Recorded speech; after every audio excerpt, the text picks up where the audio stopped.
আল্লাহ রাসূল বললেন, খাদিজা, জয়নাব, রোকেয়া, কুলসুমাকে বাদ দিয়ে আপনি সরাসরি ফাতেমার কথা 2 নম্বরে কেন বলতেছেন? খাদিজা বলতেছে, রাসূলুল্লাহ, আপনি হলেন বাবা আর আমি হলাম মা। কোন সন্তান কেমন এটা মা জানে, এইটা বাবা বলতে পারে। কারণ যখন জয়নাব আমার পেটে ছিল, আমার পেটটা উঁচু হয়ে গেছিল, আমার পেটের ওজন হয়েছিল।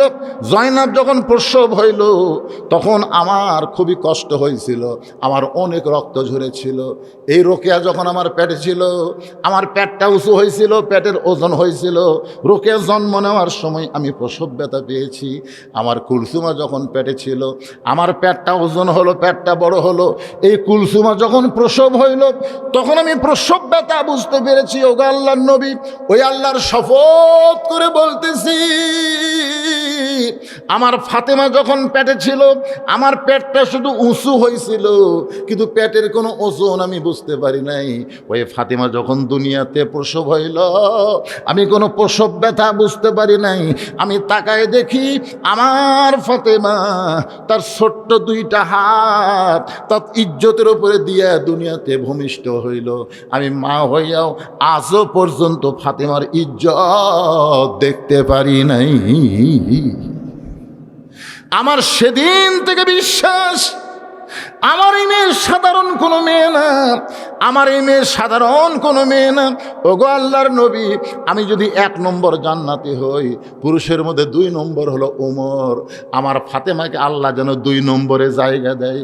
রাসূল খাদিজার কপালে চুমু দিয়ে বলতেছেন, আপনার ফাতেমা তো জান্নাতি নয়, আপনার ফাতেমা তো জান্নাতি নয়, আপনার ফাতেমা তো জান্নাতি নয়। খাদিজা কান্দের বলে, রাসূলুল্লাহ, আমার ফাতেমা যদি জান্নাতি না হয় তাহলে ফাতেমার খবর কি? রাসূল বলে, জান্নাতি নারীদের নেত্রী। হোসেন কি বলেছে? আমার মা শুধু খাতুনে জান্নাত নয়, আমার মা হলো ফাতেমা তো জহুরা। আল্লাহ রাসূল বললেন, খাদিজা, ফাতেমা জান্নাতি নয়, ফাতেমা হবে জান্নাতি নারীদের নেত্রী। খাদিজা বলতে, হুজুর, তাহলে আমার খবর কি? বলে, আপনি নেত্রীর অধীনে থাকবেন।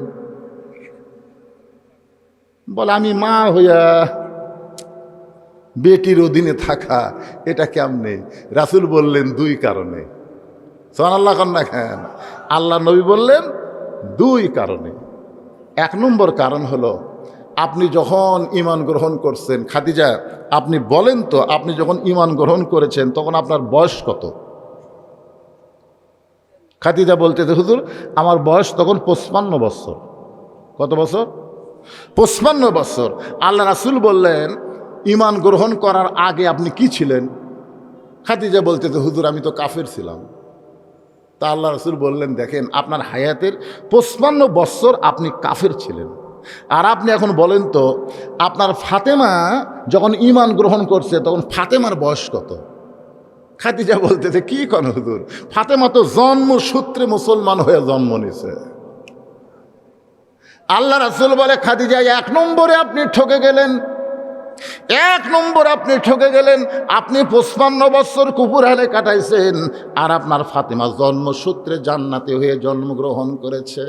ও খাদিজা, 2 নম্বর হলো আপনার নাকের সাইজ, আপনার মুখের সাইজ, আপনার দাঁতের সাইজ, আপনার গায়ের রং, আপনি কতটুকু লম্বা, এটা দুনিয়ার কত পুরুষ মানুষ দেখেছে, আপনি কি হিসাব করে বলতে পারবেন? খাদিজা বলে, ইয়া রাসূলুল্লাহ, 40 বছর বয়সে যখন আপনার সঙ্গে আমার বিয়ে হলো, 40 বছর বয়সে যখন আপনার সঙ্গে আমার বিয়ে হলো, ওই সময় মক্কার সবচাইতে ধনবতী রমণী আমি ছিলাম। আমার বাবার ব্যবসা চালানোর কারণে আমি যখন ব্যবসার পরিচালনা করতাম, হাজার হাজার পুরুষের সঙ্গে আমার দেখা হয়েছে। আমার চোখের সাইজ কেমন এটা দুনিয়ার হাজার হাজার পুরুষ মানুষ জানতে পারে। আমার নাকের সাইজ কেমন, আমার মুখের সাইজ কেমন, এটা দুনিয়ার অনেক পুরুষ মানুষ বলতে পারে। আল্লাহ রাসূল বলে, খাদিজা, তাহলে দুনিয়ার হাজার হাজার পুরুষ মানুষ আপনাকে চিনে। এখন বলেন তো, আপনার পেটের মেয়ে ফাতেমার নাকের সাইজ কেমন, মুখের সাইজ কেমন, এটা দুনিয়ার কত পুরুষ বলতে পারে? করে। খাদিজা কান্দে আর বলে, ইয়া রাসূলুল্লাহ, যে মেয়েটা আমার জন্মের সময় ইজ্জত ঢেকে দুনিয়াতে আইছে, সেই মেয়েটার চেহারা দুনিয়ার কোনো পুরুষ মানুষ তো দেখতে পারবে না। শুধু পুরুষ মানুষ না, ফাতেমাকে দুনিয়ার নারীরাও দেখতে পারতো না। সাল্লাল্লাহু আলাইহি ওয়াসাল্লাম। আল্লাহ রাসূল বলে, খাদিজা, আপনি যেইটুকু বলেছেন মা হিসাবে, নবী হিসাবে আমি একটা কথা বলি, নবী হিসাবে একটা কথা বলি। খাদিজা বলতে যে হুজুর, আপনি নবী হিসাবে কি বলবেন? আল্লাহ রাসূল বলেন, খাদিজা, আপনি তখন থাকবেন না, আপনি তখন থাকবেন না, ওই সময় পর্দার আয়াত আল্লাহ ফরজ করে দিবে। আমার ফাতেমা এমন পর্দানিশী নারী হবে, পর্দার আয়াত যখন আল্লাহ ফরজ করে দিবে, আমার ফাতেমা এমন একজন পর্দানিশী নারী হবে, দুনিয়াতেই শুধু পর্দার মধ্যে থাকবে না, পর্দার ভিতরেই আল্লাহ তাকে কবুল করে নিবে।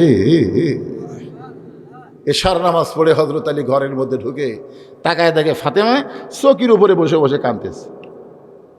আলী গায়ে হাত দিয়ে বলে, ফাতেমা, কি খবর, কি খবর? এ হয় কেন কাঁদতেছেন? হাসান হোসাইন বলে, এই যে দুই ভাইকে আমি অন্য ঘরত পাঠাইছি, আপনার সাথে আমার কিছু কথা আছে। হযরত আলী নিজের হাতে ফাতেমার চোখের পানি মুছে নিজের চেহারায় মালিশ করলেন।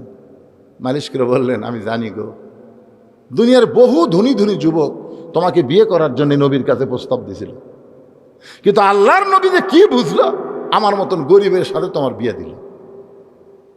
তোমাকে কোনোদিন সকালবেলা খাবার দিয়ে রাতের বেলা খাবার তোমার সামনে দিবার পারিনি, ভালো মন্দ কিছু তোমাকে দিবার পারিনি, সারা জীবন খালি কষ্টই দিয়েছি। আজকে সন্তান দুইটাকে বের করে দিয়ে তুমি চৌকির উপর বসে বসে কাঁদতেছো, কি কষ্ট তোমার ফাতেমা? ফাতেমা স্বামীকে বুকের মধ্যে নিয়ে কপালে চুমা দেয়, বলে, স্বামী গো, আমার কোনোই কষ্ট নাই, আজকের এই কান্না হলো আমার আনন্দের কান্না, আল্লাহ তাআলা আমার দোয়া কবুল করেছে। আলী বলতেছেন, কি দোয়া? বলে, আমি সবসময় আল্লাহকে বলতাম, আল্লাহ, পর্দার মধ্যেই সারা জীবন থাকলাম, পর্দার মধ্যেই যেন আমার মৃত্যু হয়, আল্লাহ তাআলা আমার এই দোয়া কবুল করছে। আলী বলতেছে, পাগলি নাকি, যে পর্দার মধ্যেই থাকে তার তো পর্দার মধ্যে মৃত্যু হবে। ফাতেমা বলতেছে, এই মৃত্যুটা কবে হবে শুনবেন না? আলী বলতেছে, পাগলি, খবরদার এই কথা বলো না, কারণ মরার খবর একমাত্র আল্লাহ ছাড়া কেউ জানে। ফাতেমা বলতেছে, এই কিছুক্ষণ আগে আল্লাহ পাক আমাকে জানাইছে যে ফাতেমা, তোমার বাবা দুনিয়া থেকে বিদায় নেওয়ার 6 মাস পুরো হয়ে গেছে, আজকে রাত্রেবেলায় তোমার মৃত্যু হবে। যেই বলেছে আজকে রাত্রেবেলায় তোমার মৃত্যু হবে, গাছের গোড়া কাটলে গাছটা যেমন পড়ে যায়, হযরত আলী তেমনি পড়ে গেলেন ঘরের মাঝায়। ফাতেমা চোখের পানি মুছে মুচকি মুচকি হেসে স্বামীর মাথাটা উড়াতের উপরে নিয়ে বলে, স্বামী গো, এমন করে আপনি কাঁদবেন না, কারণ আসলে যাইতে হবে, এই দুনিয়া থাকার জায়গা না। একটু বৃষ্টি হলো আপনারা চলে গেলেন, যেই দুনিয়ার বাড়ির মহব্বতে আপনারা কোরআনের মাহফিল ছেড়ে চলে গেলেন, ওই বাড়িতে কিন্তু থাকতে পারবেন না। ফাতেমা একটা গুরুত্বপূর্ণ কথা বলতেছে, আসলে যাইতে হবে, এই দুনিয়া থাকার জায়গা।